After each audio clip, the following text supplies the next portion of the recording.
Hi there. I'm Coach Judy, and I call myself a low bottom, high maintenance food addict and a person of more.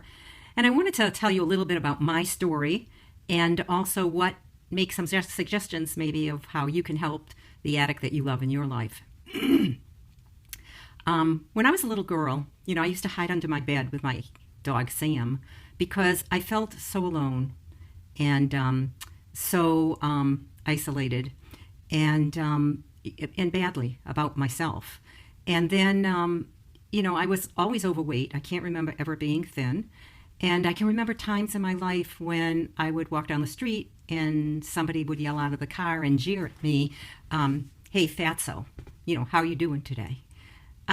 I share this because there was such pain and shame and guilt involved with that. And it's what I lived with all my life until I found recovery and was able to put down the food. And I'm going to tell you a little bit about that, and then I'm going to talk about what you can do. In 1990, I went on a program, and I lost over 100 pounds and kept the weight off for over 2 years.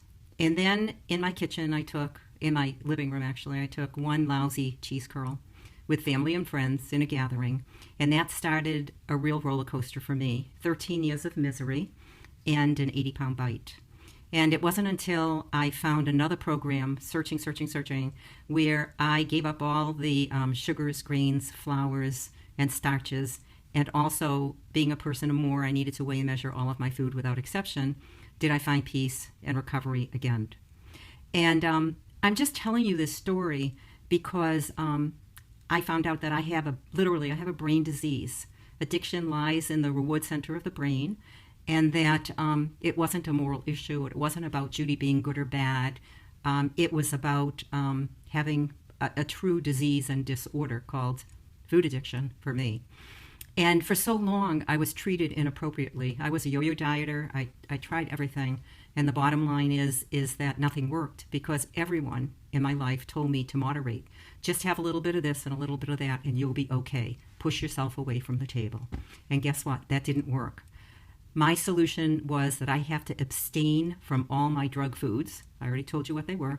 I have to abstain from those products, and only when I do that do I have peace and I don't crave and obsess about food all the time. I have freedom today. And during this time, I have a family, and it was difficult. It was very difficult for them to watch me have my ups and my downs, and also. Sometimes I wasn't a really nice person, especially when I was in the food. And it's very different today. So, it's not unusual for your addict to go through withdrawal symptoms. They may seem very irritable, angry, unapproachable. They may seem very, very tired, lethargic, can't get up and do anything, can't follow through with anything. These are all signs of withdrawal. They may have terrible headaches, insomnia, possibly diarrhea, constipation. It's the gamut of things. So I just want you to be aware of that is something that your addict may go through, giving up their drug, giving up their fix. And what can you do? Well, the first thing I think of is believe in them. Believe in your addict. If they tell you that they're addicted to certain substances and can't have them around them, believe them. Why would they tell you that? Do you think they want to give up their drug? Do you think they want to give up their fix? Absolutely not. So that's one thing to do, is to be there for support. Another thing is if you're used to having things on the counter, having the food that you enjoy and you like, the sweets, the breads, whatever, you're entitled to those. You're not the food addict. You're not trying to get into recovery. But they don't also have to be in the addict's face. If you're used to having them on the counter, maybe you could find a cupboard or a pantry that you can call your own, and you can stash everything that you have in there away from their sight. So that's a good beginning, because that's a place that is a no-go place for the addict. Then also, you can, expect the unexpected.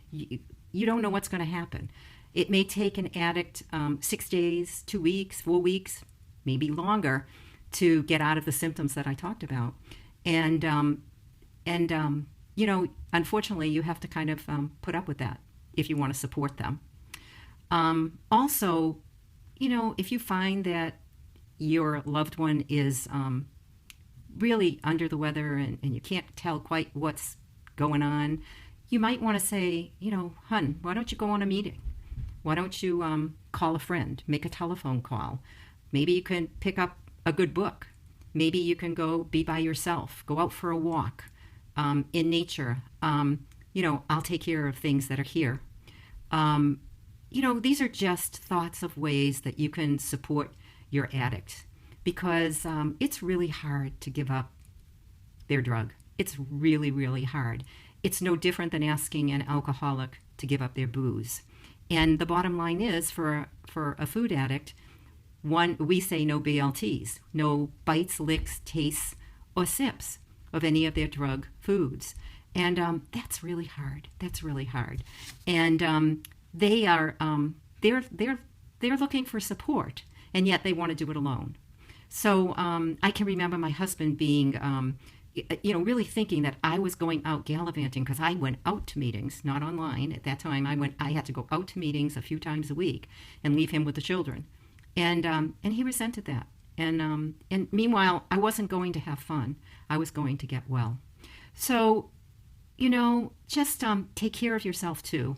And two thoughts. One is that if your addict asks you to go get them their drug, very kindly and gently say, no, if you want it, you go get it yourself. You don't have to enable them in their disease. And then the other thing I think of is to know that you didn't cause it, you can't change it, and you can't cure it, but what you can do is be there for support.